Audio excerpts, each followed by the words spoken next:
So now you back, and you back in the you back at DJing heavy now. You in the mix Yeah, heavy music. now? I'm not DJing. I left DJing behind, and I just produce and make beats. So then, did you have like people that like you already had like a demand for your beats, or you just like No. making your stuff and seeing if something pop off happen for my collection? We'll see what I happens. was working with some homies that when I came back, they had already had the kind of ball rolling for them, and I was contributing some music here and there, but nothing super huge. Yeah. And and I did that for some years, and then I had a couple homies at my studio, and they were like, "Yo, why don't you put a beat tape out there or something?" So, like it people don't matter like how know. good it is if no one knows who you are. So through Facebook, and knowing Andrew from Head Nod, Yeah. that he hit me up on Facebook like, "Why don't you bring some cassettes by my store?"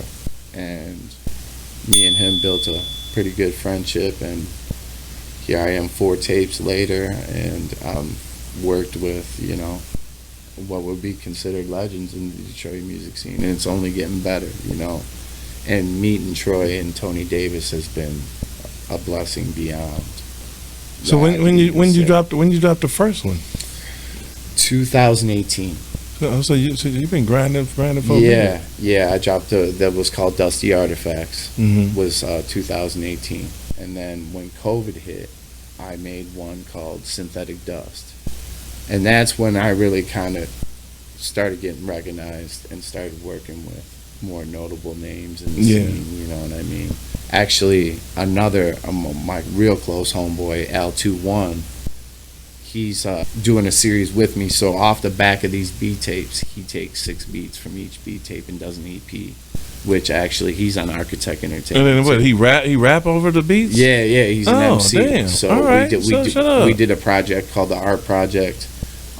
He just dropped in September the art fair, and then this next one we're gonna be working on, which is some beats from the Devil's Dust, is going to be called Creative Studies, and then so it's a whole art series, and then the last one will be the exhibit. So do you like Swiss beats got like a sound? Are you trying to make a sound? That I you can just, definitely go worked for a anywhere with long it? time. I worked for a long time to develop my own sound. Everybody, So what do you do to make your own sounds? Like you go heavy on drums, heavy on snares, heavy on guitar, ukulele. Why they started how do calling you- me Grime One was because of the way my homeboy Sneak from Chop Shop one time was at the studio, and he just started calling me the Grimy One. He's like, "Where do you get these drums from?" You know what I mean? And I held up this box set of Reader's Digest records that I had gotten from the Salvation Army. They were just beat to shit, but they had Yeah. some loops on them, and I was getting breaks from some homies, and it's, I guess, it's all how you process your drums, and I really focused on that. So I kind of, they would always joke around and call, the Grimy One for the grimy drums. Yeah. So I just kind of shortened that down to Grime One. Oh, that's what's up. You know what I mean? So.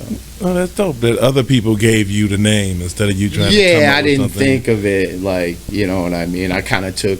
So what was your name? What was your rap name before then? I was just going. So my name's Mike Stack, right?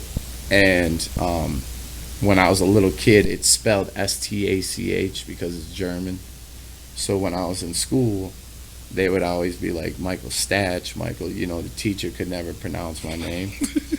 And my homie was like, it stacks, just Stax. He told her, you know how you abbreviate Christmas with an X? Yeah. So Stupid teacher. so everyone called me Stacks, and this was from 2nd grade. So I wasn't talking about balling. Yeah. It was because my